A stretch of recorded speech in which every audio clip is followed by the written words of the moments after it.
Welcome to Buckets, brought to you by FanDuel Sportsbook. My name's Matt Moore. I'm the senior NBA writer for the Action Network, joined as I am every Friday by my colleague, NBA futures analyst Brandon Anderson. You can follow him on Twitter for as long as Twitter's around, at Wheaton Brando. Brandon, how's your Friday? It is good. It is better than Twitter, I think, perhaps for all of us probably right now. So yeah, we're a week till the holiday. I'm ready to eat some Thanksgiving turkey, watch some football and basketball and college and World Cup, and oh my goodness, is there a lot of sports happening right now. So I'm ready to talk some win totals. Let's dig into it.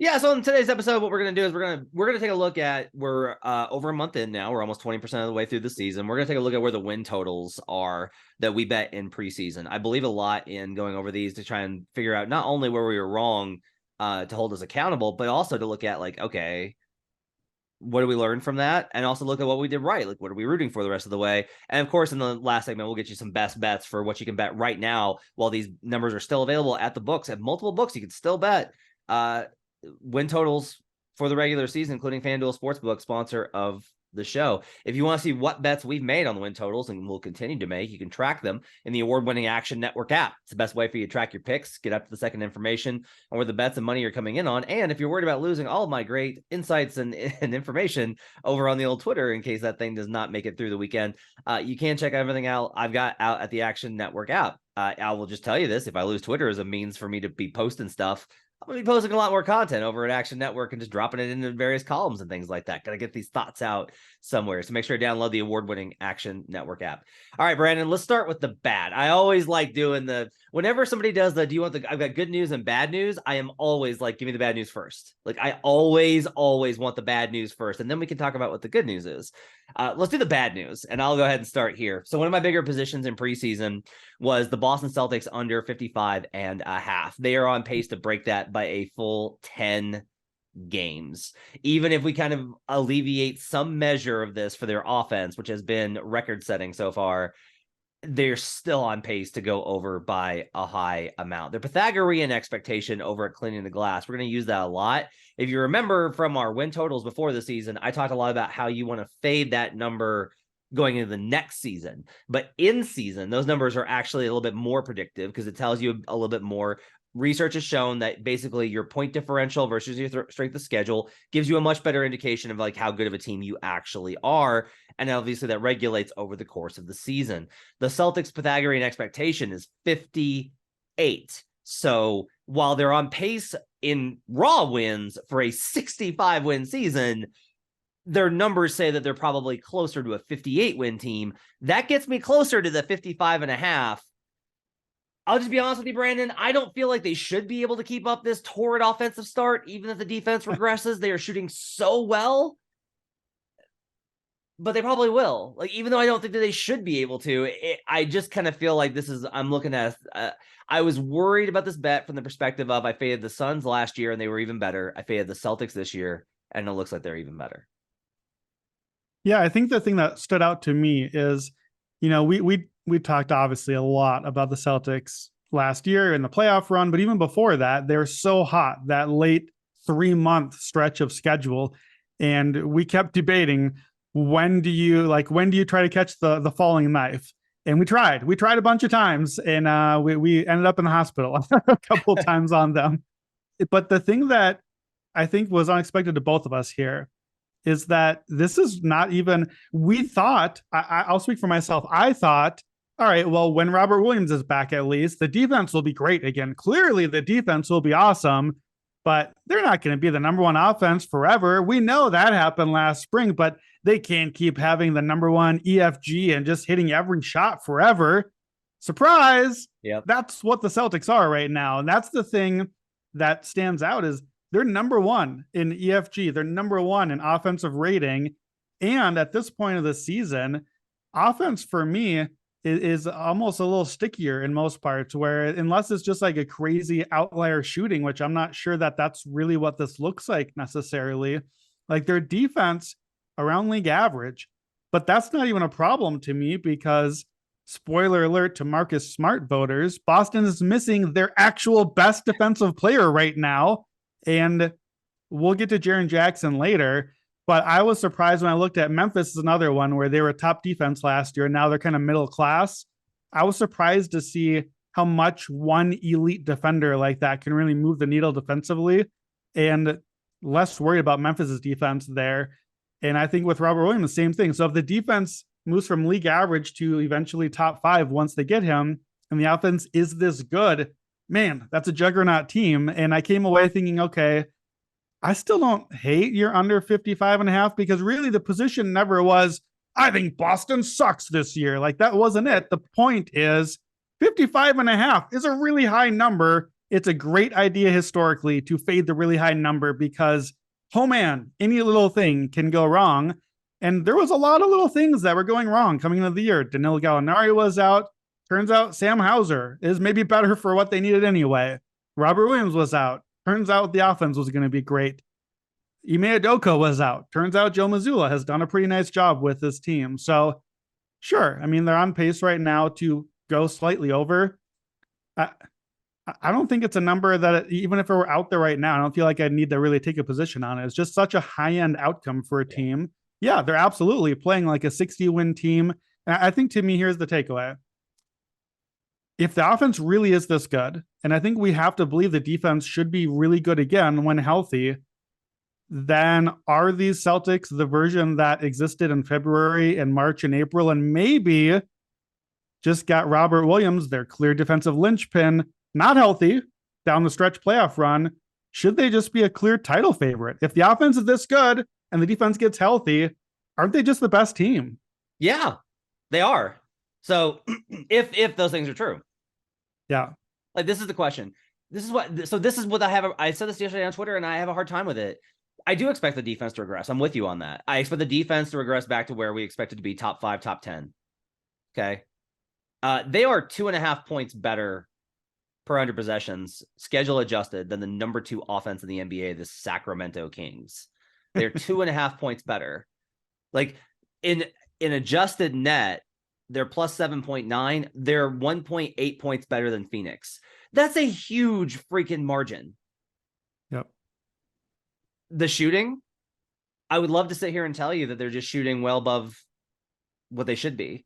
But Second Spectrum data provided to Action Network, they are actually number 2 in the difference between what they should be shooting based off of shot location, opponent distance, and contest level, and who's shooting. They're second in that. So they're shooting well above, and those numbers will come down. But that means not like second luckiest shooting, essentially. Yeah. Second hottest shooting. Yeah. Okay. But they're not so high that it's like absurd. It's less than 3 percentage points above the expected EFG behind that number 2 team, right. The Kings. So they're high in that mark, but they're not the same outlandishly high as they are in actual offensive rating. Right. Right. And so, like, if that's just, but again, just here's where it gets to. I'm not going to fade him again because I'm not going to chase bad money with good. The number right now is 56.5. If you told me you wanted to bet on it right now, I'd be like, bet the under. I'm sorry. This is not Steph Curry, Klay Thompson, Draymond Green. This is not Dwayne Wade, LeBron James, Ray Allen. This team, I'm sorry. I cannot get to a place where this Celtics team is one of the best teams that we've ever seen. I can't get there. That's who they've told us they are. And so Celtics fans are like, hey, we are what the record says we are. And the record says that we're the best team by a mile. Totally understand that. I can't fade them right now, but I can't bet them either because it does not make any sense to me how good they are offensively. Yeah. And I think too, we've talked about this a lot on the profiles. The profile of a number 1 offense and league average defense, which is what they are right now until Robert Williams comes back and is healthy and fully Robert Williams again. Right now, Boston is an offensive juggernaut with a league average defense. That profile of team is a higher variance team. Offense, you just miss your shot some night and you're going to lose a game to the Magic or to the Pistons or somebody when the shots just don't go. Defensive, elite defense, what they were last year was a safer, higher night-to-night floor in regular season win combo. So I think even there that this profile of the team is going to lose some random weird game not because they're bad, but because that's how this profile works. Until the defense moves back to what we think it will be, there is still some room for variance there that I think is going to still keep them right around the 55.5, 56.5. So I agree. It would be a no bet for me because I don't need to grab it at that number for a team so good. But if I have to pick a side, I have to play under. It's a really high number, and we have a long season to go. You and I are both so high on the Philadelphia 76ers. We had such high hopes. We really believed, and they haven't face planted. They're fine, but not the start we were looking for to hit a number of over 51. Their Pythagorean expected is just 46. They're expected to win just 46 games based off of point differential. They have to go 45-23 the rest of the way as we sit here on recording on Friday morning for us to get there. And the Harden injury out for a month is already an issue. They were able to get by the Hawks and Utah behind monstrous efforts from Joel Embiid. We know that that's hard for Embiid to sustain from in terms of playing every night standpoint, playing heavy minutes. We're not dead here. We need a winning streak, and like some of the advanced numbers on Philly are really good. Like they're 6th in adjusted net rating based off of strength of schedule. Their strength of schedule has actually been really tough, 6th overall. But at the same time, I do kind of think that we might be taking an L on this one, which is going to hurt because we had both the over and division bets on Philadelphia. Yeah, I had the over. I had division bets. I had Doc Rivers, which I know you hated all along. I had Joel Embiid. We had a lot of Sixers positions here. I was surprised, though, digging into this. I thought, you just said we're not dead. 2 weeks in, we were dead. I thought, like, I was already ready to plan the funeral. Looking at the profile, preparing for this, I'm like, okay, where are we at? Like you said, 20% in, where things have stabilized a little bit. And oh, by the way, Joel decided to play the last 10 games after not really bothering the first couple weeks of the season. Joel Embiid is back and looks like an MVP candidate again. Oh, look, the Sixers are a pretty solid team again. Like, they're pretty good. If you throw out the first little stretch that went badly, I don't think this bet looks too terrible. That's not a defense for it. Obviously, it certainly looks under 50.5 right now. I see the line right now is 46.5 plus 100 to the over. If I'm new on this bet, I kind of like the over, to be honest. This profile of the team looks pretty solid to me. Harden was way better than we really thought he was going to be at this stage of his career. Embiid looks great again after a tough start. The defense at Basketball Reference, their defense is 4th in defensive rating. That stunned me when I saw that number because my whole thing on why I love the Sixers was, oh, their defense is going to be great. And I did the convoluted Embiid Defensive Player of the Year thing. I understand, but my impression until I looked at the number is like, oh, well, that hasn't happened. The defense was terrible. Obviously, Harden not being out there probably helps the defense a little bit, and is why the offense is a bit lower. Those probably average out a little bit over time. But overall, I don't hate the profile here. I don't hate the position. I certainly think it's live. The division bet, probably not feeling great about that because we're in the Celtics division. We just talked about them. So I'm not loving the division look here. We're probably like 10 games off the pace there on the course of a season, but I think the win total is in play. I think I did the sky is falling on Philadelphia real fast when things looked ugly early. And I think we've kind of righted the ship and we're going to end up not so far from where we originally expected on the number. Is just that I love the over because I thought this was maybe a 60-win team or pushing that way. It's not that. It's not going to be that. We might luck out and still get a chance to hit her over. They're already 4.5 back of the Celtics because of the tiebreaker, which they've lost one of the 4 matchups. If you say like, Matt, the playoffs are 5 months from now, totally get it. I'm telling you that when you win, when you're talking about 2 50-win teams, 4.5 is a lot. That's a lot of games to make out. 4.5 out of 15 games played so far is a third of the games. That's a lot. That's a lot of the games. Okay, the Denver Nuggets, I have over 51. It was the other team I took the over on the 51 on. They were a team that I talked all this time about how much I don't like taking the over 50. That's been a key number in these conversations. And yet I bet Sixers and Nuggets both over 51. They're projected somewhere between 46 and 47 based on Pythagorean. I'm not worried right now. They're going to take a little bit of a bump here because as we record this, Nikola Jokic and Jamal Murray are both in health and safety. So they're going to lose these games to the Mavericks this weekend. Their record's gonna look worse. This team profile is exactly where I thought they would be. I think we're gonna be fine there. The big thing to keep in mind is that their schedule, here's how it worked out. Their schedule was weak teams on the road early, and they were in a great spot before Jokic got put in health and safety. January, they play tougher opponents, but they're all at home. Their middle part of the schedule is extremely home heavy, and we know how big of an advantage that can be for teams having to play in altitude versus Denver. Denver doesn't necessarily play a style that takes advantage of it by playing fast, but they still have done very well at home.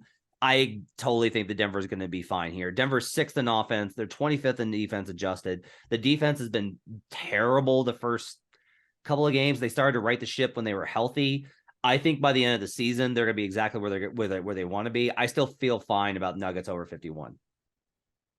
Yeah, I think that's basically about where I'm at on it. I don't love it right now. Honestly, I think I was hoping for a little more from Michael Porter Jr. and Jamal Murray early on. I mean, Michael Porter Jr. can't miss a shot, so obviously that the shooting is going just fine. But the overall profile, especially Jamal Murray, just hasn't been great.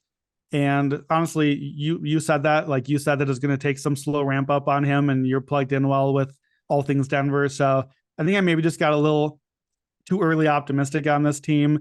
Really, we believed in Denver futures, I think even more than the necessarily the over under. And I still feel pretty okay with Denver futures and where things are going. Like this is a team that already knows what they are. They know who they're supposed to be, and they know that they need to be ready in April and May. And I think that's how they're treating this. And that's not great for a season over under, because you're gonna sit out a game here and there. You're gonna like lose the small battle to win the longer war. That's not the thing you really want when you're pushing for an over, or my Michael Malone other coach of the year position. Feel like I maybe might not cash my coach of the year positions when those are the two that I had. So, but yeah, I did notice, by the way, I had an over 50.5 here. The line still is at 50.5. Yeah. I might just buy out and like, I don't love it. I would rather have the under right now. So I might look into buying out of it and just saying, you know what? I feel fine about the Denver title and conference futures and those sorts of things. I'm just not sure. They're clearly not healthy enough and ready enough defensively, especially, to be a regular season juggernaut. The version that's healthy with this roster, I love, and I think it can still get there later. Am I crazy to just maybe buy out of it and get out clean on this one? I would tell you not to. Here's why. So they've already played 6 games versus teams over 500, which isn't a ton. In games versus teams below 500, they're 7-1.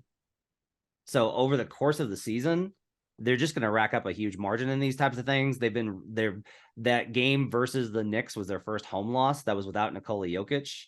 If you don't think that Nikola Jokic is going to miss significant time, and there's no reason for you to think he is, I would tell you to go ahead and stick with the over. But I understand if you wanted to. I'm never, ever going to say that somebody shouldn't. If you don't feel great about it, buy out if you have the opportunity. You know, you should only be in on bets that you have a high level of confidence in. It's like investing. You should have confidence in the company. I have a lot of confidence. I think this team is absolutely a juggernaut when they get fully healthy. They just haven't been there. Yeah.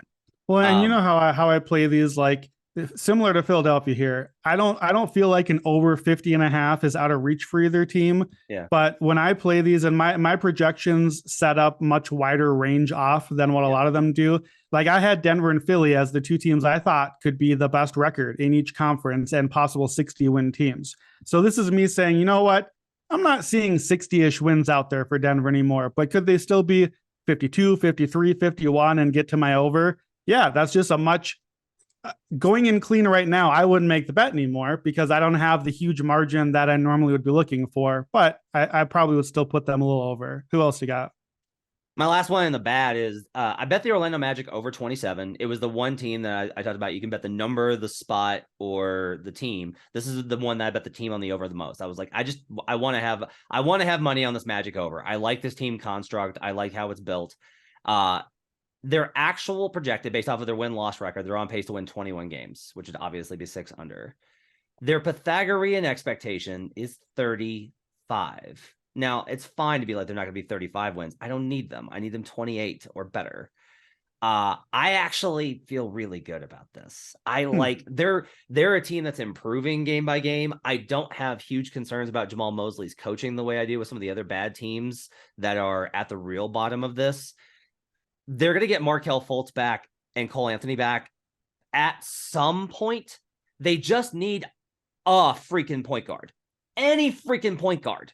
And this situation would be so much better. There's so many possessions where Franz has had to basically play point forward and do everything on the creation side. That's a really tough role for him, especially for a young guy. Paolo's been out. That's obviously impacted things.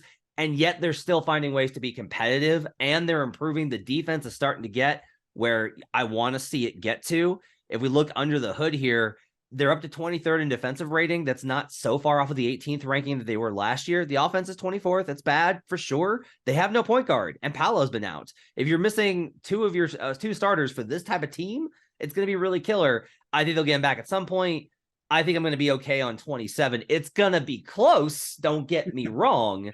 But I am not on I would not buy out of this position if I had the opportunity to. I'm not going to double down. I'm not going to buy out. I'm okay at where I'm at on 27 on the Magic. I think this team is going to be okay, not terrible.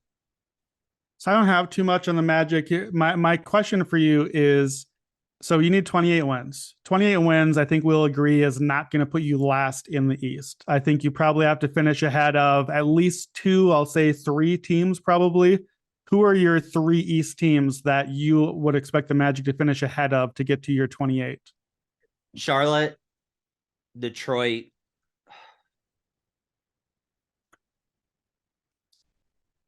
There's enough options for the third one. Yeah, where I think that's it's Washington. Yeah.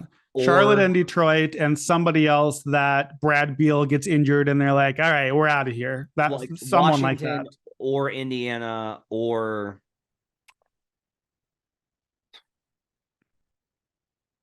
it gets tough there. Yeah. But I will say this, just I think for part of the margin here is I think the other teams are going to be so bad, the value of tanking is going to be tough to argue for Orlando. Like, this is one of the ideas I had for some of these teams, and we're kind of seeing it. Detroit's going to be so bad. It's going to be really tough to be worse than them. You're not going to be worse than Houston. Like, Orlando's not going to finish with a worse record than Houston or Detroit. They're more confident. Okay, I agree, but I thought that coming into the year about 5 or 6 of these teams. Who else than Detroit or Houston? Because I would have put OKC in that mix. I would have put maybe Orlando in the mix. Like, we're running short on the really, really bad teams, actually. San Antonio went 5-5, mostly by playing the Clippers and Wolves. And since then, we've been like, oh, that's right. Yeah, well, we'll get back to them. Yeah, they are a mirror team. So I think there's enough. It's gonna be close, but I think there's enough there. Let's get to some of yours. Let's talk about the Jazz. Yeah, so the Jazz, not one of those teams, as it turns out, not one of those worst in the league teams, as it turns out. I had a Jazz under 28 that I grabbed as it was dropping after the trade started coming. And I thought the tea leaves said, all right, we're blowing this thing up. We're burning it to the ground. Like, literally on our Google Doc, I have Jazz under 28. Well, like, what else is there to say here? You can't be much more wrong on one than that. Here's my question. If a book offered a Jazz under 28 right now, what juice would they have to put on that for it to be the right bet? To still, for you to even consider taking, like, clearly my Jazz under 28, which I had multiple units on, is just dead and gone. But anything can happen. It's a long season. What juice would you need to give me on under 28 to think about taking that right now? Plus 275. Does that sound right? Yeah, I'm not taking that bet. you may be right, but yeah, I do we over under 500? I know we're gonna get to the Jazz. Well, let's save it. You've got a position on the Jazz later, so we'll come back to that. I will say, look, I bet this when they traded Donovan, I bet impulsively the under at 28 and felt, because I was just like, oh, this is clearly what the direction is. There will be more moves. And then they just traded Bogdanovich. Like, if you told me, like, hey, they're going to keep this exact same roster, I would have paused. It's honestly, for me, it's a good lesson in take a look at the roster. Because Yeah. once I looked at the roster, I did this when we talked about it on the pod. I did this when I wrote up the thing for Action. When I wrote the guide for them, I was like, this roster's too good. This team can't tank without extreme intervention. Yeah. And that's kind of been the problem. I had the same thing. After that trade, my numbers put them, if I remember right, something like low to mid 30s, like 33, 35-ish range. But this was fully not me being like, yeah, but I just hate Jordan Clarkson. I do hate Jordan Clarkson, but this was me saying, yeah, but Mike's gonna be gone. Like they're gonna get rid of more guys. I'm gonna jump out ahead of this. And like you know me, I play these positions early. I want to get the big number and the big edge. And if you want to get the big jump on the edge, you're gonna miss sometimes. So I missed on this one. I'll say this: they've lost 3 in a row. They're 6-4 in their last 10.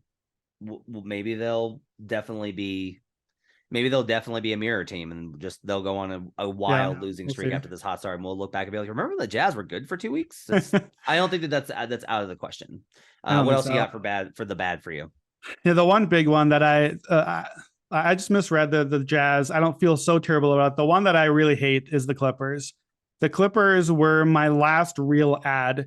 They were a team that I just was like, nope, not going to do it. I'm not doing the Clippers this year. I know what this is. We're going to wait all year to see is Kawhi playing and is PG playing and what does the rotation look like? And it reminded me so much of the Nets from a couple of years ago, where like multiple versions of Nets different now. But the one where like, okay, so I guess we're title favorites now, whatever this team is that we saw 5 times all year. I knew that's what I thought this Clippers team was. And then I kept looking and I got excited about Kawhi and I got excited about the depth. And I bought in and I ended up going from lean over and maybe division to I bought the over 51.5. I bought the division. Those aren't terrible. My Kawhi MVP ticket is my like biggest regret of the preseason because goodness, that just has South. It's an insult to South what direction that has gone. I had my plus 950 to miss the playoffs ticket on the Clippers a couple weeks ago when we did this. And I think that you probably think that suddenly doesn't look good either. I think that you probably feel like I got the wrong extreme ends of both of these. I feel pretty okay with my missing the playoffs ticket, to be honest. I don't like this team. Kawhi came back and great, played a third game. They are near dead last in offensive rating. The defense looks really good by rating, but like, I don't really like the profile. It looks like a lot of lucky shooting profile to me. They don't force turnover. They don't force turnovers and they're turning over a lot. They're not rebounding well. They're playing slow. I want out on this team. I am happy to have the plus 950 miss the playoffs. You talked me into the over, and I bet it after being talked into it by you. So I don't think we're going to hit. I think your 950 is going to be dead too. At dunks and threes, Brandon, like they're 30th in offensive rating. Do we really think that this team is the worst offensive team in basketball? No, certainly not, because that implies that the Lakers no longer exist in the world, or the Pistons, or the. No, but so clearly we agree that it will get better than 30th. But the fact that it is 30th for 20% of the season has to be meaningful. But it's inexplicable. Like it doesn't make any sense. Like last night, Ty Lue said he focused on them shooting more threes, and they just didn't. Like I don't know what they're gonna have to do. It's really weird. They're just like not playing like they used to. I'm not gonna. That's the big thing. Is I can't blame you for this because there was no way to foretell that the Clippers would literally just like not listen to Ty Lue, which is what's happening right now. As you remember, our good friend Raheem Palmer of the Ringer Podcast Network has compared Ty Lue to the greatest coaches of all time. Would love to see that right now with an over ticket. Raheem would be very strongly referring to him as Tyronn Lue right now. When he brings out the whole first name, you know that he is not happy. And it has been a Tyronn season so far. You got one more on the bad. One more. I took the under on Oklahoma City. I tried to kind of build, I think I called it like the Poop Fecta trio or something like that. I really felt like some of these bad teams were going to be real bad and really lean heavily into the tank early on. And we haven't really seen that so far. It's a long season, so maybe we still get there. Oklahoma City is basically at 500. I don't hate the position still, to be honest. Like, I think absolutely it could still get under this. We're a Shea injury away from this bottoming out in a hurry. I know you like guys like Dort and Giddy. Uh, the metrics aren't very good for those guys to me. This is a one-man team doing literally everything. And if Shea keeps playing this well, then they'll keep doing everything and hanging around a little bit. But I think at some point, his history tells us he probably gets hurt. Like, I don't know if they'll shut it down. When you're 500, you can't just shut it down. But I took the under. The line right now is 30.5. I kind of love that under. Like, I don't want to do a double down necessarily. I don't think this is a team that's going to win in the 30s and push for a play-in spot there. I just don't think this roster is very good. Shea has been fantastic, but I don't like anything else about the team right now. So I don't mind your position. I just think your cap's wrong. So I think your ultimate play, like, I don't think that the under's dead. I think this is like the Jazz where you're just like, all these guys are terrible. And I'm like, no, like there's a lot of pretty good players on this team. They're not great. Here's one in your favor, though. The reason, like, I think that you probably are alive here. This stood out to me when I was doing research yesterday. The Thunder are 6-5 versus teams over 500. As a comparison point, the Blazers are the number one team in the West, and they're 5-3. The Boston Celtics are 6-2. Like, they have as many wins against teams over 500, not the same win percentage, but the same number of wins as the Celtics do versus teams over 500. And you go, okay, well, what's their record versus under 500 teams? Well, only 1-3. They haven't played the weaker part of their schedule, but part of the problem is that the Thunder are an any given Sunday game type of team. Like, any given night, the Thunder can win or the Thunder can lose. Those teams over the course of a season will lose more than they will win. Yeah. 30 is a low number still. We've argued this in the action Slack. I'll just tell you, my position is not that Sam Presti is definitely going to tank or definitely not going to tank. It's that I don't think it's necessarily set in stone. I think it's a fluid dynamic. You talk about like those guys and the other guys, Lou Dort and Josh Giddey, and their advanced metrics not being good. My point would be they have this record and their better players have still lost their minutes. If those guys play a little bit better, if they have a good month of play, Shea can go back down a bit and they're still good. True. So yeah, that's true. But these young guys have never had the metrics that I'm looking for. Like, we're saying they have to be better than what they've really ever been by the measures I'm looking at. Other troubling red flags for me, more than just I think these guys suck, because that's a fair argument. That's fair to point that out. They're third in pace. To me, that's troubling, because if there's a team that I don't like, that I think is worse than most opponents, you don't want to be a fast pace, because that's more chances to lose possessions down the stretch. I don't like that. They take a ton of twos, but they're dead last in free throw rate. I really don't like that, because that is not a good modern offense or efficient offense profile. They are right now top 5 forcing and limiting turnovers. Obviously, that's good.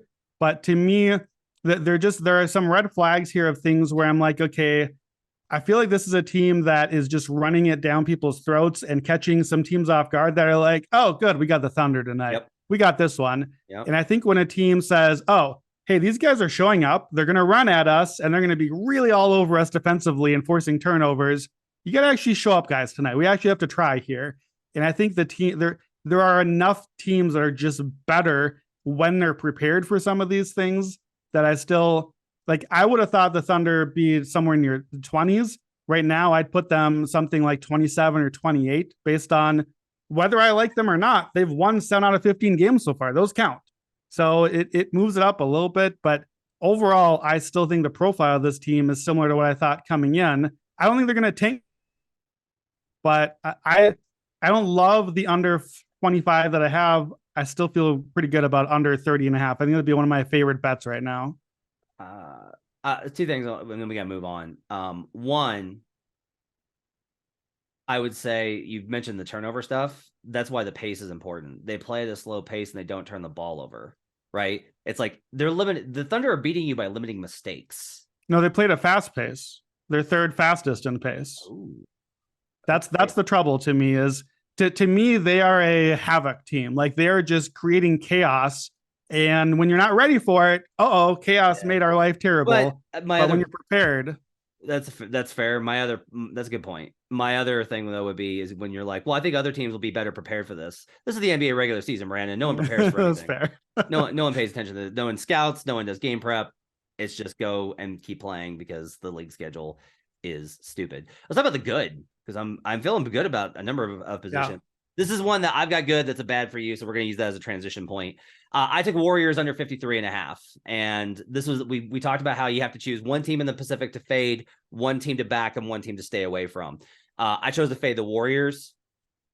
Lo and behold, you got to admit the overseas training camp thing is starting to get a little spooky, right? Little spooky. Well, the Bucks were overseas, so how spooky are we going here? Are we selectively? The Bucks offense is terrible. The Bucks offense is terrible. That's true. They just play a weak schedule. Look, they're a mess. Here's the thing that they're a mess in record, and you know what the number one 5-man lineup minimum 100 minutes is net rating, Brandon? Is it Warriors? Is it Steph Warriors and Clay and Draymond and the good guys? It's the starting unit. The starting unit for the Golden State Warriors are the number one. They're gonna be fine. This was my entire freaking. This is why I'm so excited about it. It's been perfect, even though them losing all the away games is a little bit of an outlier. This has been perfect. They're still fine. They're still going to be in the championship race. They're going to be okay. They're just not going to win 54 fucking games. Too high of a bar for a team with no motivation to get there, trying to work in all the young guys who lost Otto Porter and Nemanja Bjelica and Gary Payton. They missed those guys. That's clear. They're going to have to figure out the Wiseman thing. That's tough. They're talking about playing J. Mike more. That makes sense. They will get better. You're going to see a Warriors win streak in January. You're going to see a Warriors win streak in March. They're going to be fine. This team is going to be in the conversation for the title. When we get to April, whatever, I don't have the date in front of me for when the playoffs start, I'm probably going to be telling you that the best bet on the board is the Warriors to win the title. They're going to be like a 4 seed, and they're going to have no momentum. And everyone's going to be like, yeah, they're just kind of there. They haven't been great this year. And I'm going to be ramming it down on this podcast throat about how the Warriors with Steph, Clay, and Draymond healthy have not lost except 2016 in the greatest comeback of all time because of a 5-minute period that involved one of the biggest head cases in the NBA hitting a big three. That's the entirety of it. But as for the under, awesome. Good job by me. Feel really good about the under. Even though I'm preaching that they're going to improve, I don't think they'll get to a 54-win pace because they're too far under right now. So here's what's interesting with the Warriors. All summer long, we did a lot of preseason podcast stuff. I hated everything the Warriors did. I hated their defense. I dragged the defense of how bad I thought it was going to be, below average, I thought. And there was a lot of talking Brandon off the ledge here in the Slack, all over the place. And I talked myself off the ledge. I'll take my own credit for it because we know I love Steph, but I love Draymond and I love the Warriors. I hated I loved the idea of the under on this team. I was way under on my projections, but I just didn't want my money out there. And then Steph to do what he's literally doing right now, hitting every shot in the world. And me being like, what was I thinking? The Warriors, we've seen this for a decade. Here's the thing. I didn't bet this before the season. I wish I would have. That's where I got this wrong. This was one of my stronger reads, and I nailed, I think, the defensive problems. I don't agree with you at all on what you just said. I think this team is in trouble. I think the defense is bad. I don't think that they're a title team later. I think actually the fact that Steph has been supernova Steph, 12 BPM, 70% true shooting Steph, and they still can't win a road game. They still can't even win half of their games overall. That is really worrisome to me. Maybe he should make his teammates better. What's that? Maybe he should try making his teammates better. Maybe. I'm clearly not saying these are the same teams, but we just talked about the Thunder and a bunch of guys not playing well, but one superstar player carrying them to where they're at. That's the profile of what the Warriors are right now. Now we know Lou Dort is not Draymond Green. We're not saying the same thing here, but I'm worried about the team. I project them right now at 44.5 wins, way under. So your under ticket's looking great. That puts you into play-in range. And the Warriors are always going to be a vulnerable play-in range team because they can lose any given night. We saw it happen 2 years ago. So What's the number? What's the number you haven't projected at? I'm at 44.5. The line right now available at FanDuel is 47.5. Yeah, I was So gonna say. again, I'm not playing it because I don't want to bet against Steph. But here's what I will look at. I see out there right now a plus 500 to miss the playoffs. I don't expect the Warriors to drop out of the top 10 and miss the postseason. I think it is very much in play. This is a play-in team to me. This absolutely looks like a play-in team. I don't think, like you've said a couple of times, if the Warriors wanted to be 14-1 right now, they just would be. I strongly disagree. I don't think the defense has the guys to do that. And I don't think Steph can really play any better than he is right now. I think they're scratching and clawing for every win they can get right now. I think it's a play-in team. And if I have a plus 500 to not get out of the play-in once they're there, obviously the Warriors are going to be probably at home and a big favorite in those games. I think I have a lot of hedge out positions. So I'm not going to take the under. To me, this has become a Pelicans type team we talked about before this season, where I'm looking at extremes. And I think the extreme bad version is in play in particular, because if what happens right now, tonight, or whenever the Warriors play next, Steph gets an injury and is out for 3 weeks. What happens to that team for 3 weeks? Because I think it goes real bad real fast. Don't you think that no Steph, which is going to happen sometime this year for a stretch, I think they go like 2-10 during that stretch or something horrible. Probably. It depends on the schedule, right? Like that's the thing is whenever you say a guy's going to be out, it depends on who they play. Sure. That to me is like the issue. If the Denver Nuggets without Nikola Jokic and Jamal Murray were playing the Rockets, the Thunder, and the Pistons over the next 3 days, I'd be like, they're probably going to go 2-1. Sure. But they're not. They're facing like the Knicks, who are a pretty decent team who they lost to, and then they're facing the Mavericks twice. They're going to go 0-3, and then the Pistons game is like a coin flip.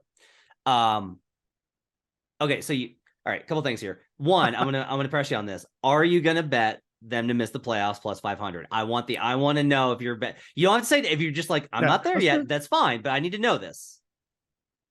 I am not there yet, but watch the app and I will put it in the app. If I want credit for it later, it will be in the app. Okay. Second, so 44.5 you won't give me. If I bet you one-on-one, no vig, even 45.5. No, because I want the extremes. I told you, like I don't need a win total here because you're not going to get. I offered to give you the under at 45. You did. Well, the line is 47.5, though. It's I think juiced to the under a lot. So well, I know I saw an opportunity here to get under. I don't want it at 47.5. How about a Warriors to make the finals versus Warriors to miss the playoffs?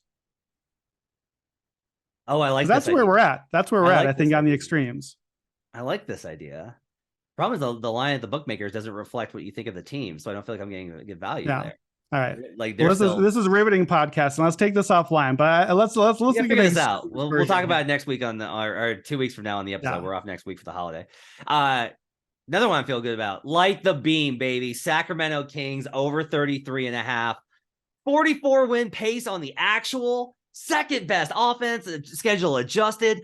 44 wins on the Pythagorean. It's not even that. Yes, the shooting is going to go down. That's absolutely true. They're probably not going to win 44 games. I don't care, because that still gives me a full 10 games of clearance on the 33.5 over. 26-43 from here on out gets it done, Brandon. 26-43. Every time I'm sorry, that was before last night. 25-43 gets it done. It's just, I love it when a plan comes together. The Kings are the team I circled. They're fine. This is not an awesome team. They're good enough to be competitive. The Kings fans are going to love them. Don't worry about anything with the playoffs. Just get into the play-in, make it out of the and get a playoff spot, end the run. So happy with Kings over 33.5 right now. Yeah, you got this. I have nothing else to add. The Kings have been fantastic. You were right. I was wrong. They are top 7 on threes attempted, 3-point percent. They lead the league in 2-point percentage. I thought that Mike Brown would help raise the floor of the team, but I thought it might be defense, because that's what Mike Brown's done for, decades. Nope. No, the defense is horrendous, but it turns out the offense is real great. Sabonis has been awesome. I'm happy to have my De'Aaron Fox most improved ticket. I think that could be in play if they make a play-in run. I think we get a Kings Warriors play-in game. So I have a strong position on this next team. The Pelicans over under was 44.5. We both bet the division for them. You took extreme positions on them, like you talked about. Like that's what you took, was like the extreme positions, which is totally fine. I feel awesome about it. I can tell you have reservations. Yeah. I just finished a whole thing on the Pels. There's an article up today on NBA Bet talking about for Futures Friday, saying that I still like they're still plus 290 at books. It's wild where this is still being priced. The Pelicans are the best team in the division. There's a margin. There's a margin between them and everybody else. Do not pay attention to the records. I am telling you, the Grizzlies are not as good as their record. They're going to be worse without Bane. The Pelicans are better than their record. They've missed Brandon Ingram, Zion Williamson for multiple games, and the numbers say that they actually should have one more. Their Pythagorean is set for 61 wins. They're not a 61-win team, but that gives me such a wild clearance. Their actual pace is for 49. That still gives me, I did take the over on it because I wanted to go ahead and like buff it against the possibility of the other teams winning the division. Still feel really awesome about it. I am telling you, like, this team is going to be really good in the regular season. There is so much stuff that has not gone right for them. CJ McCollum, before the back-to-back set Tuesday, Wednesday, was shooting 29% from three. He shot 44% in the last 2 games, his 2-game sample, whatever. But like CJ hadn't gotten going yet. That impacts the spacing. They got to figure out how to balance these JV Zion minutes and how to get both of those guys involved. They need to get Zion more involved in the offensive end. But these are all things they can fix. And they're getting so many contributions from Dyson Daniels and Trey Murphy. Jose Alvarado has been fantastic. We talk about those guys that we think should be in the 6-man conversation that won't win. Jose Alvarado, if the award was awarded right, would be the 6-man of the year like leader right now in the clubhouse. He's been awesome. Larry Nance has been great. I love this team. They're going to be really good. I'm not talking about playoff futures. I'm just saying I feel awesome about Pelicans over 44.5. Yeah, I'm confused by this team still. Here's what I like. I like that the profile is real good right now for all the reasons you just said, despite I don't really feel that super excited about what Zion has done so far. He's coming around, but it hasn't been as good as what I hoped it would be. CJ and Ingram, I don't think have been that great so far. Those to me sound worrying, but then also if your Pythagorean is that you're winning 2/3 of your game so far, despite the 3 superstars on your team not being as good as I think, well, that seems pretty good. Like all the reasons we just said, if it takes the superstar supernova stuff just to get to 500, that bodes badly. Well, it's the flip side here. If CJ and Ingram really haven't been that great and Zion hasn't been as good as I hoped, and they're still a 10-5 type team by profile, that seems pretty good. So I see that part. Here's the things that worry me. You know, I'm big on like the 4 factors type stuff. So they're second to last in 3-point attempt rate. Yep. But they're 5th in 3-point percentage. That's weird. Well, like this team has 9 of their top 12 dudes are 40% on threes or better. Yep. So that worries me. That's going to fall off. I talked about this in the video that we did for Green Dot Daily. It's just those lineups with the 2 bigs. That's entirely it. Is like they don't know how to create threes with 2 bigs on the floor. And they've got to figure that problem out. And it's going to take some work. It's going to take some work, but I think what they've seen in these last couple of games is going to probably tell them like, this is who we should be. And it's like, look, the long-term thing here is probably moving JV. It just probably agreed. But or moving him to the bench. Zion and JV was never going to be the long-term answer. So that makes a lot of sense. He's not going to want to move to the bench. If he was like, hey, I don't care, move me to the bench, that's fine. If they just started Nance and Zion and went to the big ball as a counter, like this is what's great about them for the playoffs and in select regular season spots. They have so many different things they can throw at you. If you want to play bully ball, feel free to go up against Zion and JV inside with Herb Jones defensively. Good luck. But most teams are going to want pace and space. They can go to that look if they need to. They just got to figure out those dynamics. And that explains a lot of the 3-point stuff. Go ahead. Yeah. So second to last in 3-point attempt, 5th in percentage. On defense, they're top quarter of the league in most 3-pointers allowed, but second in 3-point percent defense. That's the Knicks thing from a couple of years ago where they allowed a ton of shots, but magically opponents missed them all. We know that tends to regress. On offense, they have the second most 2-point attempts, but they're 20th in percentage. You should have the second most 2-point attempts. CJ and Brandon are going to live in the mid-range. and Zion is going to shoot 1,000 times in the paint. That's okay, but you can't be 20th percentage. Like, this is a Suns profile. We're not going to shoot any threes. We're going to shoot all the twos. It's just that Chris Paul is a god and is going to make all the twos. You can't do that profile and then live with the percentage range. It's just a very confusing profile to me. If I was a new bettor, I just would be, I'm out. I need to see more. I'm confused by the team. So I like that you like the position. What do you got? My last thing on this is that 2-point percentage. If you notice, the big problem, they're 16th in mid-range. Like, it's fine. Those are low percentage shots anyway, but they're fine at them. They're not terrible. They're not great. The problems at the rim, they're 25th percentile, like you mentioned, 25th percent actually league wide, or 25th ranked. I'm sorry, 25th ranked in the league at the rim. The reason is because I like literally have examples of this. When Zion's in the post, JV's in the dunker spot, so his defender comes over to guard him. When JV's on the roll, Zion's in the dunker spot, and his defender comes over. This all makes sense. That's the two big men is the problem. It's just that coming into the year, that was like, we all knew. That's no surprise. We all knew that was going to be a weird problem. But the thing that makes their profile good right now is that they're a top 10 defense. Take JV out and play Zion as the big man. I don't think you're a top 10 defense or close to it anymore. And we're back to the same fear that I've had of just like, I agree.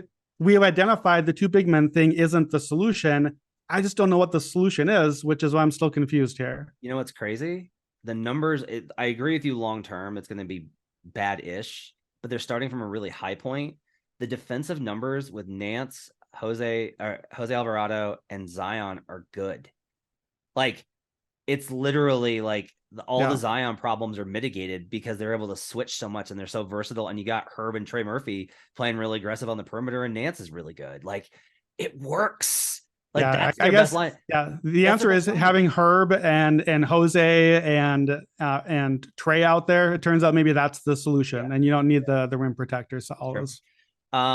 Grizzlies under 51. This is my biggest position. I bet this multiple times, and I feel awesome about it. It's close right now. The projected actual, they're on pace for 49 wins. Their Pythagorean is 45. Okay, so what I'm gonna hear is like, well, Jaren Jackson hasn't played. Okay, Jaren Jackson comes back. Desmond Bane's out several weeks. Again, I'm just telling you, every single time I dig into the numbers, my projections say this team is a below average team in power rating. Their schedule is extremely soft, and that's been a big bump to them.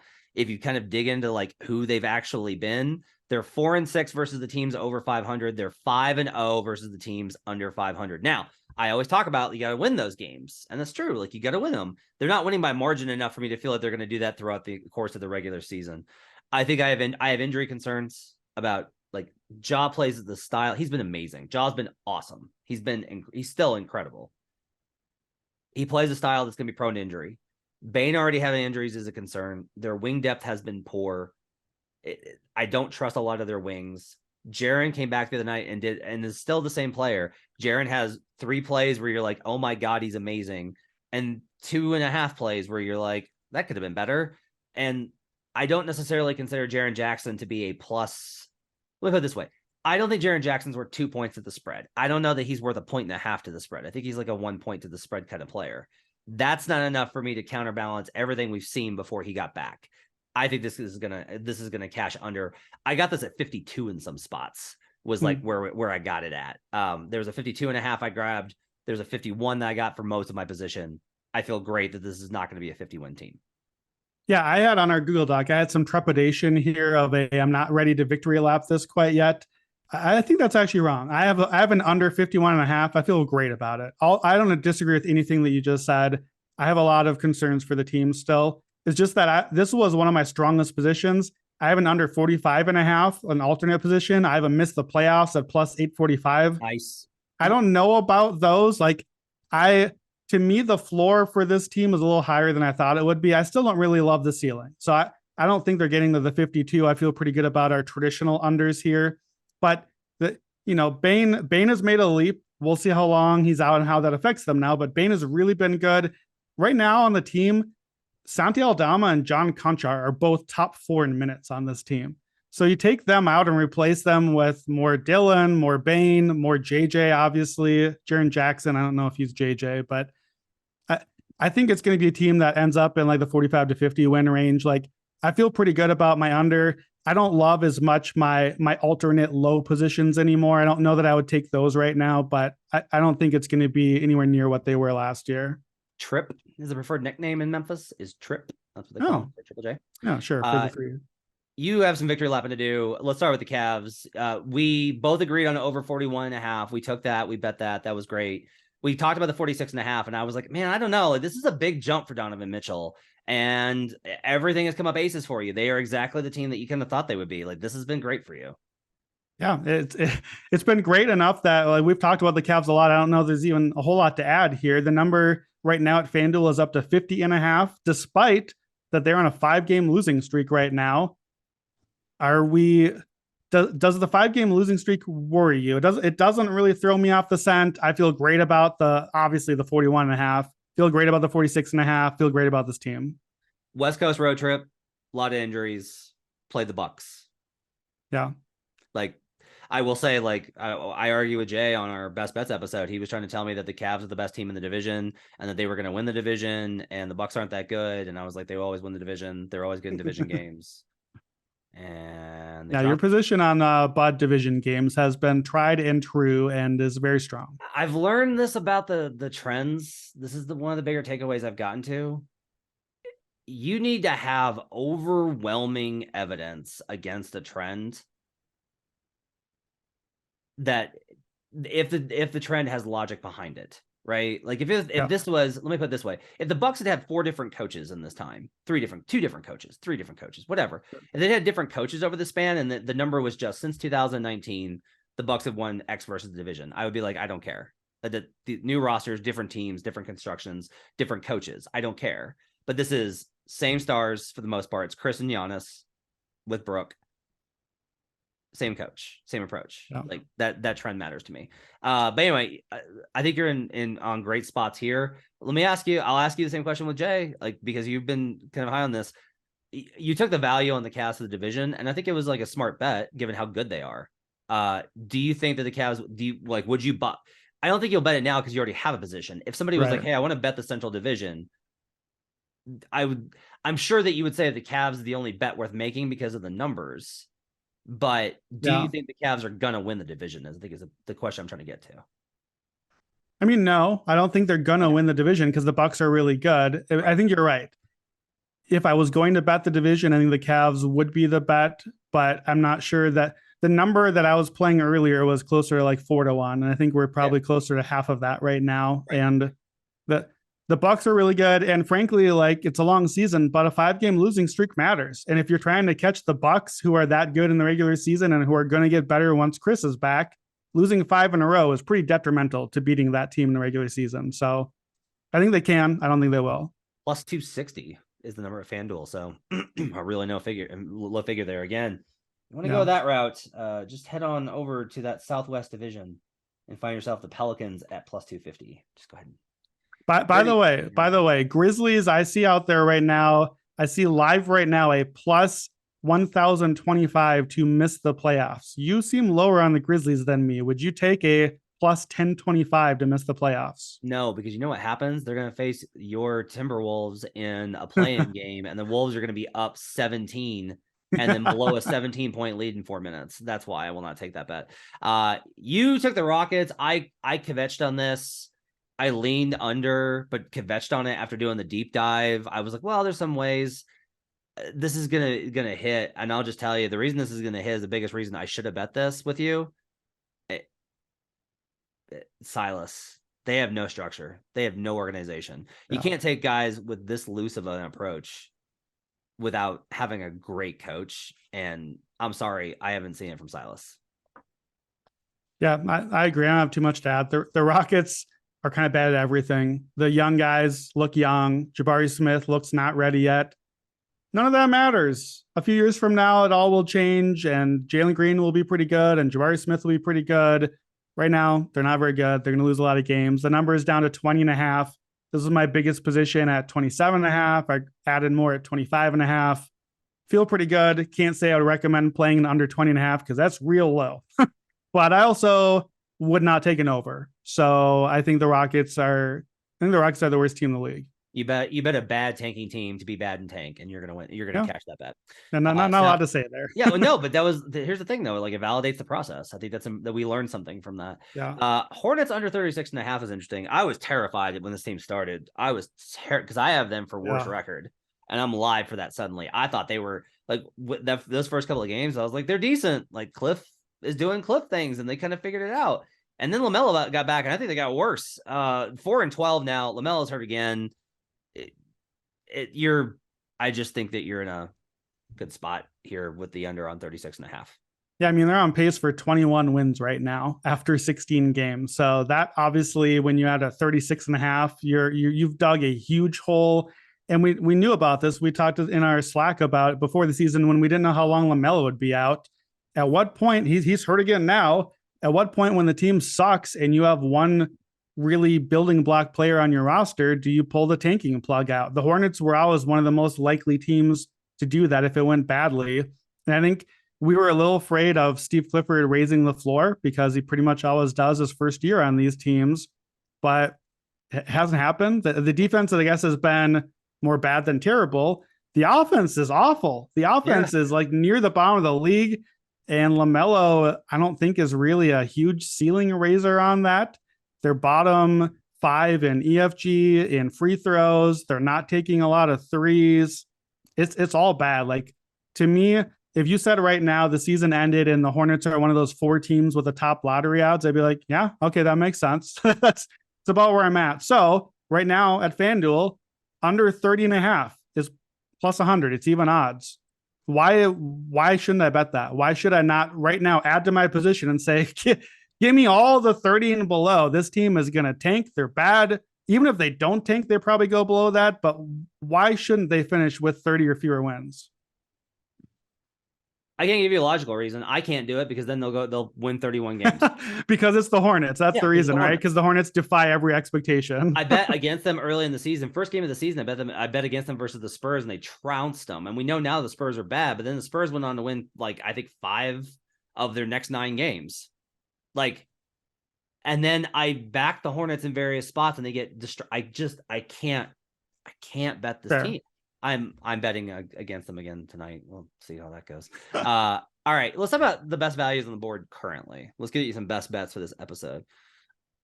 I got a weird one for you that I never kind of expected to be here. Now I want to see what Sunday looks like with the return of the intellectual, but quote unquote, but the Brooklyn Nets. I know that I've yelled about this team a lot, and I still yell about this team a lot, and I still think that they're wildly disappointing. Brandon, I have them power rated 3rd after the loss last night to the Blazers, 3rd in a row. I have them power rated 3rd. I have them power rated as the 3rd best team, and you're listening to this and you're like, Matt, what is wrong with your system? They're good at the things that system likes. They're good at half court stuff. They have a really efficient offense in the half court. The defense is bad in very specific matchups, but overall isn't as bad as one might think. And when you kind of dive into what they actually look like, you walk away with this is the 10th best schedule adjusted offense and the 20th schedule adjusted defense. They probably should be better than what they've shown. If you look at the Nets and what they're actually Pythagorean expected at, their actual projected number here is 33.5. Their Pythagorean expectation is 39. There's a gap there. They're playing better than what the record shows. I do not like Kyrie coming back. I think, honestly, he might make them worse. I don't love how, like, this is one of the things that annoys me. This happened with the Cavs, too. You'll see sequences where the team is moving the ball, and it's like, what great ball movement. And then it comes to Kyrie, and then he catches it, and he stops and holds it, and then dribbles 3 times and shoots a 3, and the announcer goes, what great ball movement by the Nets. And I'm like, yeah, until Kyrie fucked it up. This team drives me nuts. I'm not saying I want to bet it. I think this team might not be. I don't think they're as good as everyone thought they would be or hoped they would be. They're not a title contender, but this team still has a lot of talent, and they're playing a lot better under Jacques Vaughn. I I can't. I know. I can't, and I won't, and I shall not. And yeah, I don't have anything. I don't have anything else on this team. The number right now I see out there is 46.5, and it is juiced to the over. So you can get plus money over 46.5. This early stretch counts. What are they right now? 6-9, 6. They won last night. 7-9. I haven't updated that. 7-9. Okay. Are they going to win 47? Are you going to play the over? It's 47 still. 46.5. No, I can't get there. They're still overvaluing it. See, that's maybe the best way to put this, right? Like I actually looked at, here's the thing. I went shopping for the number for them to make the playoffs, being like, surely the market is nope. It's still a minus 250 for them to make the play. You're never going to get this team priced right, I think is a lesson here. Is even though I think they're not as bad as the public perception of them is. Yeah. But the bookmakers think that they're way better than that. Well, let's be fair to the bookmakers too. The bookmakers don't think they're better than that. The bookmakers think the public thinks they're better than that. Yeah, let's be very fair. Think that they'll bet it. They think that the money will come in, and they're right because it is. So I agree with you. I think the Nets are better than basketball nerddom is giving them credit for, but still much worse than the books are giving them credit for. Give me a number that you like. For the Nets? No, for just I was going to say no, pass. No. I shall not. Absolutely not. I like the Spurs under 26.5. I'm just going to lean in on the bad teams thing. These are my top picks here. I put the Spurs into the app already a couple days ago.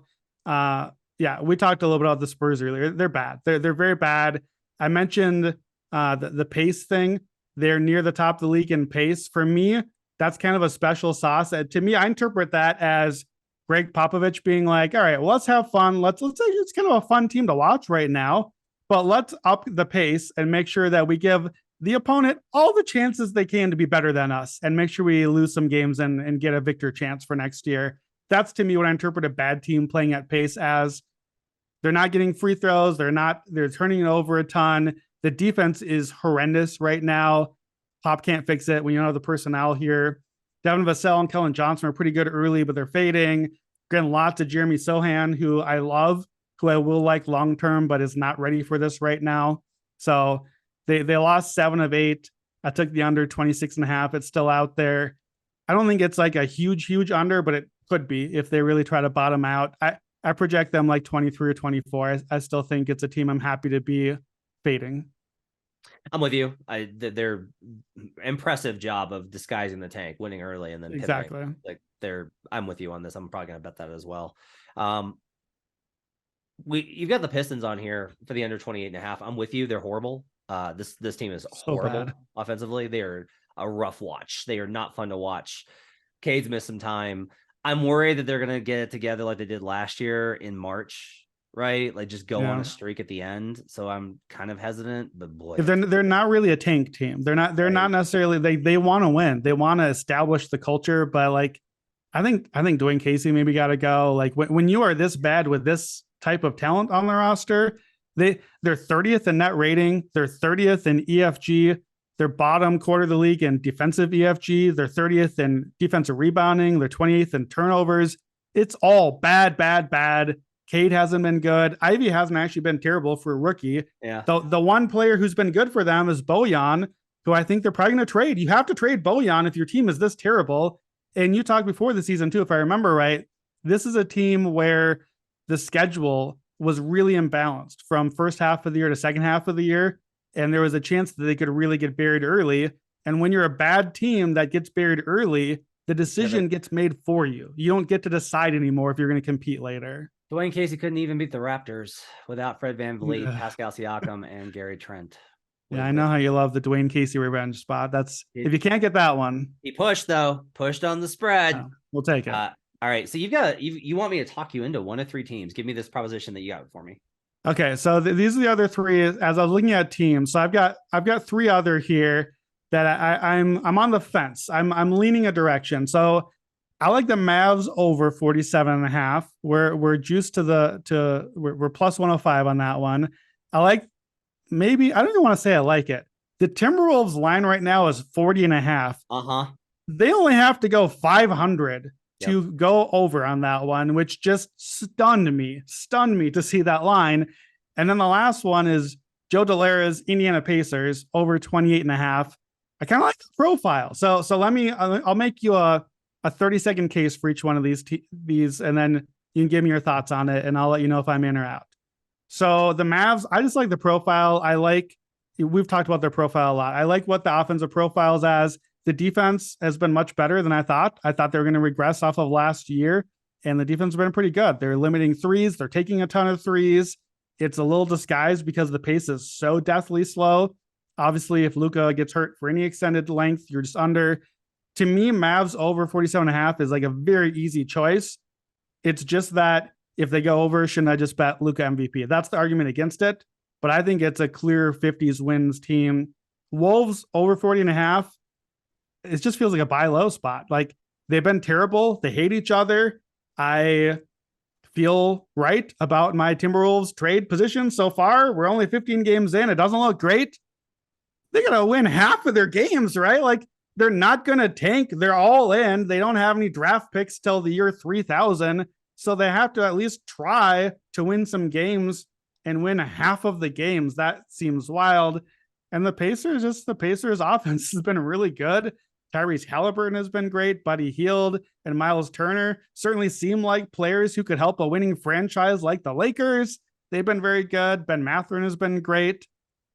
They seem like a team that, like when we were picking teams to be bad and worse than the Magic, the Pacers weren't a team you seemed excited to put into that list. I think the Pacers can hang around the play-in race. So I kind of like all three of those teams by their profile. Talk me out of it. Dallas, it's a matter of Luka has such an incredible amount on him, and he misses a handful of games anyway.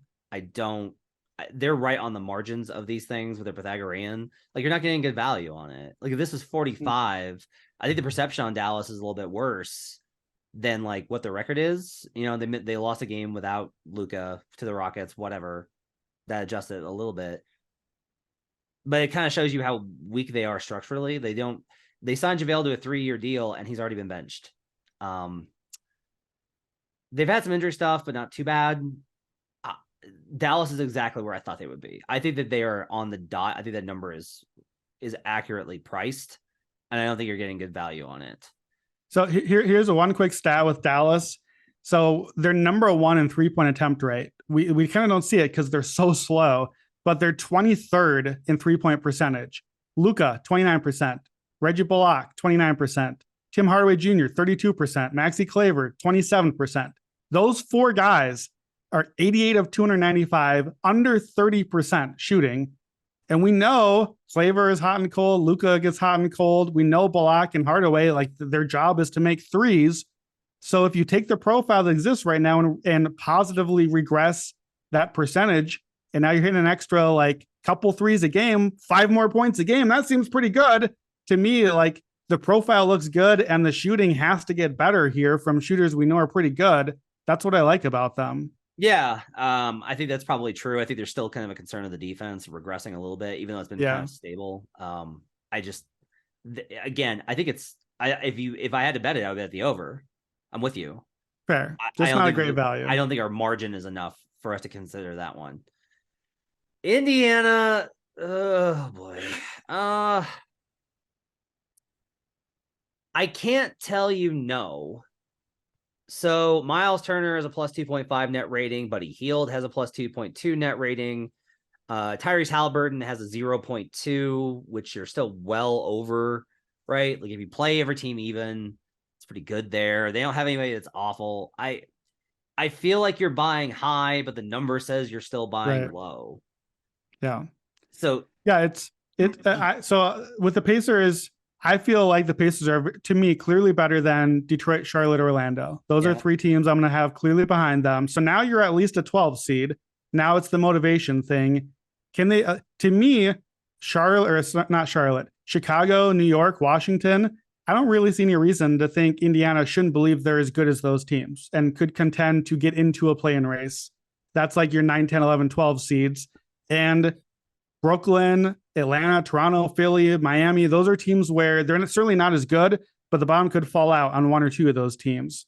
So I think maybe I think that it's just as likely the bottom falls out on Indy. Yeah, it's possible. And maybe they cut the bottom out as well. So I think maybe the answer for me here is, I think my hesitation is, if this is the team we got, I feel very good about an over 30.5. I just don't know if this is the team we got here. Yep. I would feel better about like an over 34.5 with a plus 250 or something. So I see a 13-1 to make the playoffs.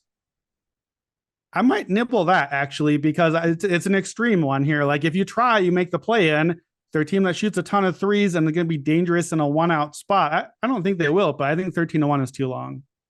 I agree it's too long. I just don't love it. I mean, part of that is I think you should bet it. And the reason is because if it's Chicago versus Indiana in a play-in game, you and Joe and all of our Slack are going to be on the Pacers and I'm going to be on the Bulls. And like, that's just what's going to happen. So from that perspective, now you have to hedge it with a favorite, which we don't love. And it'd be a heavy fit. Like, well, and then frankly, we're probably in the 9-10 game and I probably have to win that one and one more to get the Pacers in. So it's going to be an uphill battle. It's Wolves for me. It's Wolves with a bullet. This is the one that you can look at and go, the market is overreacting. Like you can just look at this and go, like, this was a 47-win team and now they're below 500. Come on. Look, I'm not going to sit here and say things are good. Anthony Edwards needs to get, honestly, I think Anthony Edwards needs to get his attitude right. Like, I'm sorry that you have Rudy Gobert now. Figured out. I'm sorry that you're not going to win Most Improved. Figured out. Like, they need to trade D'Angelo Russell, but they're not going to trade him right now. Figured out. I don't know what to tell you. There's some things with this team I really like. All the bad stuff is just them trying. To me, I look at them and they're trying to figure out a very hard puzzle, and they're frustrated that they have to figure it out. That's the biggest thing. Is like, hey, if we figure this out, we can be great. We could be even better than last year. And the rest of the guys that were there last year are like, but we were good. Why can't we just be good? Because we were good. And it's like, you're not going to untrade Rudy Gobert. You're never going back to that team. That's over with. You're going to have to get it together. And eventually I think they'll probably realize that, and winning cures all wounds. They'll find a soft spot in the schedule, get some momentum. I think 44 sounds right to me. I think 42 on the soft end sounds possible. 40's too low. So if you're going to bet one of these, I would definitely be on the Wolves over 40.5. Yeah, I think so. I think that pep talk was as much for Brandon Anderson as it was for Anthony Edwards. We can't go back. We're stuck with Rudy now. But yeah, Ant and Rudy have both been so bad, and like, they're good players. They're going to have to be better over time. And I think this thing comes around. It's really hard for me to imagine how this team, like, they're 7-8. It's, for as bad as it looks, they're basically a 500 team, and we were projecting them to stay basically a 500 team the rest of the way. No, the bad scenario is what we've seen. This is the low end, and they're still basically at the number here. So I think you're right. This is the one. All right, let's go wrap it up for Buckets. Thanks for joining us on a Friday. Glad to have you guys with us. We'll be back. We're taking next week off for the holiday, for Black Friday. Make sure you get your shopping in. Make sure to download the Action Network app. We'll have pro subscriptions on sale for Black Friday. Make sure to check all that stuff out in the Action Network app. We'll have all of our content on there as well, but we're taking the week off for the podcast. Brandon, I'll be back the following Friday. I'll be back with you on the following Monday, getting you wrapped up. We will have podcast. Here's the schedule for the podcast. Sunday night recap episode of the weekend with Joe Delara and Jim Turvey. Monday night into Tuesday. So on Tuesday morning, you'll have best bets. You'll have best bets on Wednesday as well. So we got pods for you Monday, Tuesday, Wednesday next week, taking off the rest of the week, normal schedule the week after. Thanks for joining us, everybody. Have yourselves a great holiday. Hope you enjoy it. We'll talk to you guys again next time. But no matter what you do on the Thanksgiving, make sure you get buckets.